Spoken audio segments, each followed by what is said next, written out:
জামাত চরমনাই জোট নিয়ে হঠাৎ বিরাট সুখবর আসলো। আলহামদুলিল্লাহ। যখন নানান নাটকীয়তা, টান টান উত্তেজনা, এল ক্লাসিকো, এক দল আর এক দলের বিরুদ্ধে উঠে পড়ে লেগেছে, দরকার নাই তোমরা দিন শাসনে নির্বাচন করো, জামাত মোনাফেক, অনেক কিছুই চলছে। তার মধ্যে আমি কিন্তু অলওয়েজ অপটিমিস্টিক। আমার কোন ফর্মুলায় কিভাবে জোট টিকবে এবং কেন জামাত চরমনায় জোট টিকিয়ে রাখতে বাধ্য হবে এবং উইদিন নেক্সট 7 days কেন জামাত চরমনায় সেটা ঘোষণা দিতে বাধ্য হবে, এই আলোচনা আপনারা শুনবেন। Just wait and see. তবে জোট ভাঙে নাই, এটা হচ্ছে সুখবর। জোট টিকিয়ে রাখতে সর্বোচ্চ চেষ্টা চলছে, টিকিয়ে রাখতে বাধ্য হবে, এই বার্তা আমাদের কাছে এসেছে। এবং জামাতের লোকজনের ক্ষেত্রে বলবো যে হ্যাঁ, in spite of having huge mistakes and limitations, shortcomings, পুরো পরিস্থিতি জামাতের নিয়ন্ত্রণে। জামাত ভুল করেছে, একটু চুল পরিমাণ ভুল করলেও আমরা ছাড় দিব না। কোন নেতা সামান্য অযোগ্যতা দেখালে আমরা তার কঠিন সমালোচনা করব। জামাত নেতাদের সমালোচনা এখন তো করিই না, ক্ষমতায় আসুক সমালোচনা কত প্রকার কি কি আমরা দেখিয়ে দিব। কারণ ক্ষমতায় আসলে মানুষ অন্যায় বেশি করে, ভুল বেশি করে, কারণ তখন শরীরের মধ্যে একটা ভাব থাকে। অতএব জামাত ভুল করছে, তার মধ্যেও নাটকীয়ভাবে পুরো পরিস্থিতি জামাতের নিয়ন্ত্রণে। এটা জামাতের উপর একটা আল্লাহর রহমত বলতে পারেন, কারণ আল্লাহ জামাতকে হয়তো বা ক্ষমতা দিবেন, যে জন্য জামাত ভুল করলেও তাদের ভুলটাও রহমত হিসেবে রূপান্তরিত হয়। কিভাবে আমি এই সমীকরণ আপনাদেরকে হাতে কলমে দেখাবো। যেমন একটা কথা আছে, হাদিস না কিন্তু এটা সত্য কথা, যে উম্মতের মধ্যে যে ইখতিলাফ, কিছু কিছু ইখতিলাফ রহমত ছিল। তো এখন জামাত ভুল করলেও কেমন যেন আল্লাহ সেটাকে একটা ইতিবাচক বিষয়ে পরিণত করেন। দেখেন দর্শক, প্রথমে একটু ধারণা দিই। আমিরে জামাত স্পষ্ট করে জরুরি বার্তা দিয়েছেন যে সবাই ধৈর্য ধরেন, চেষ্টা চলছে, একে অপরের বিরুদ্ধে বলবেন না, যার সার কথা ভালো কিছু হবে। সংবাদ সম্মেলন স্থগিত হয়েছে, ইট ডাজন্ট মিন দ্যাট জোট ভেঙে গেছে।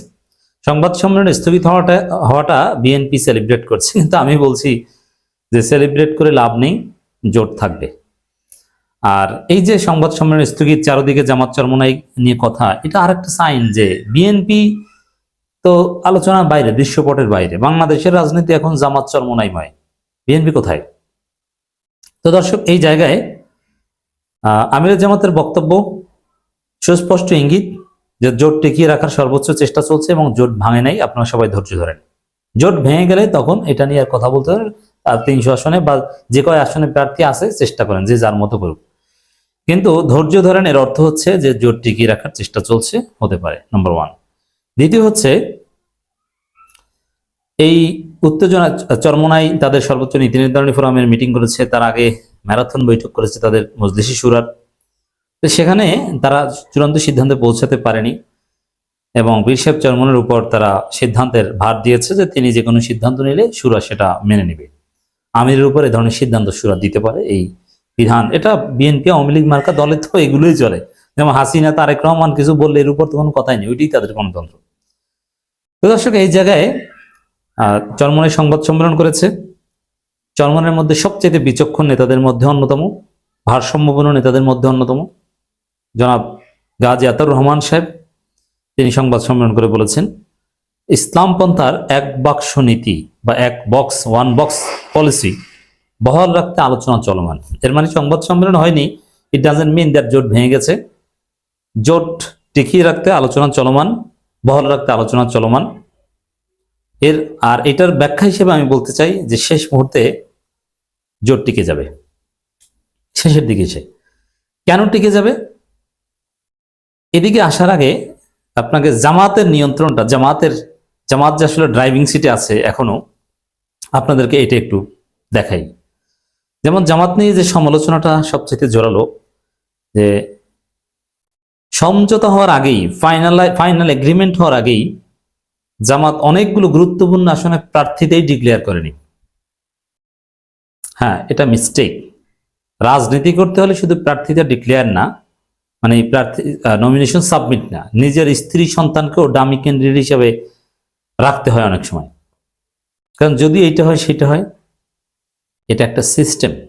এবং জামাত অনেক জায়গায় রেখেছে, কিন্তু অনেক জায়গায় ইমোশনাল হয়ে সে নমিনেশনই সাবমিট করে নেই। It's great mistake. আমরা বলছি না যে এটা ভুল না, কিন্তু তারপরও এর মধ্যেও কিছু পলিসি আছে জামাতের, এইটা একটু আপনাদের দেখাই কিভাবে পরিস্থিতি জামাতের নিয়ন্ত্রণে। দর্শক, জামাত 276 আসনে, 276 সিটস, 276 আসনে জামাত প্রার্থিতা দিয়েছে। এর মানে 24টি আসনে জামাতের কোনো প্রার্থী নেই। কিন্তু মজার হিসাব দেখেন, এটি হচ্ছে যে এই যে জোট টিকে থাকবে এবং জামাত ড্রাইভিং সিটে, জামাত বস এমনি এমনি না, ক্ষমতা এমনি এমনি যাবে না। যেমন যে চরমোনাই যদি জোট থেকে বের হয়ে যায়, হোয়াট ইফ, এটা জামাত বিবেচনা রেখেছে আগেই।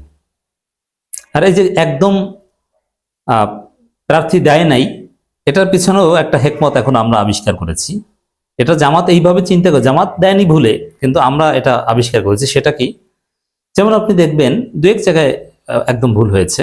যেমন বরিশাল 3-এর কথা যদি বলি, যদি চরমোনাই বের হয়ে যায়, চরমোনাইর সাথে যদি জোট না টিকে, তাহলে এবি পার্টি আছে, এবি পার্টির প্রার্থী আছে। আপনি বেশিরভাগ জায়গায় দেখবেন যে 24 আসনে জামাত প্রার্থী দেয়নি, যার কারণে আমরা কিছুটা গালাগালি করছি জামাতকে। ওই 24 আসনের বেশিরভাগ জায়গায় চরমোনাই না থাকলে জোটের অন্য মিত্র আছে। চরমোনাই না থাকলে চরমোনাই যাবে না, চরমোনাই থাকতে বাধ্য। এখানে দেখেন মজাটা কোন জায়গায়। সাপোজ মামুনুল হকের দল কেন যাবে? চরমোনাইয়ের সাথে তাদের প্রেম কি? কোনো প্রেম না। এত প্রেম থাকলে দল একটা করেন না আপনারা, উভয় কৌমি দেওবন্দি দল, আলাদা কেন? এটা কিছু না। মূল হচ্ছে সাপোজ চরমোনাই যদি না যায়, না থাকে জোটে, তাহলে 45টা আসন জামাতের হাতে থাকে, যেগুলো চাইলেই শরিকদের দিতে পারে। সেখানে মামুনুল হককে কিছু বাড়িয়ে দেবে, মামুনুল হক থাকবে মানে আব্বা আব্বা বলে থাকবে। চরমোনাই না থাকলে তো মামুনুল হককে 2-4-5টা বেশি দেওয়া যায়, বা মামুনুল হক যে কয়টা চায় ওই কয়টাই দেওয়া যায়। এবং মামুনুল হক মামুনুল হকের আসনে জামাত প্রার্থী দেয়নি। এটা ইথিক্যালি এবং ইমোশনালি মামুনুল হককে জামাত আটকে ফেলেছে, যে তোমার আসনে আমরা প্রার্থী দেইনি, তুমি যাবা বের হয়ে। এর চাইতে বেইমানি আর হতে পারে না। জামাত যাকে বিশ্বাস করে কোনো প্রার্থীই দেয়নি, সেই মামুনুল হক যদি বের হয়ে যান, মামুনুল হককে মানুষ থুতু দিবে। এটা একটা ইমোশনাল চেইন, নাম্বার 1। দ্বিতীয় হচ্ছে চরমোনাই বের হয়ে গেলে সেখানে হয় দেখবেন যে মামুনুল হকের প্রার্থী আছে, নইলে এনসিপির প্রার্থী আছে, নইলে এবি পার্টির প্রার্থী আছে। তো এবি পার্টি বের হয়ে গেলে তাহলে চরমোনাইকে কিছু বাড়িয়ে দিতে পারবে, চরমোনাই থেকে যাবে। আবার অনেক এনসিপির 30টা দেওয়া হলো, এনসিপির প্রার্থী কিন্তু প্রায় 47টার মতো। মানে বিষয়টা হচ্ছে এরকম যে এক দল বের হয়ে গেলে আরেক দলের প্রার্থী আছে, এবং কিছু কিছু লোককে পুরোপুরি ছাড় দিয়ে আটকে রাখা হয়েছে।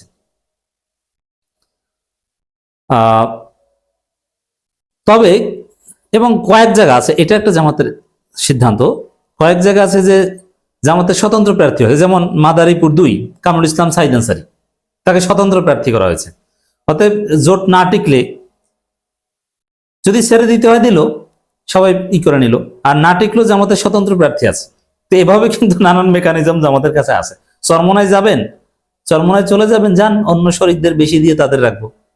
অন্য শরিকরা চলে যেতে যাবেন, পারবেন না। অতএব পরিস্থিতি কিন্তু ওভারঅল খারাপ না, জোট টিকবে।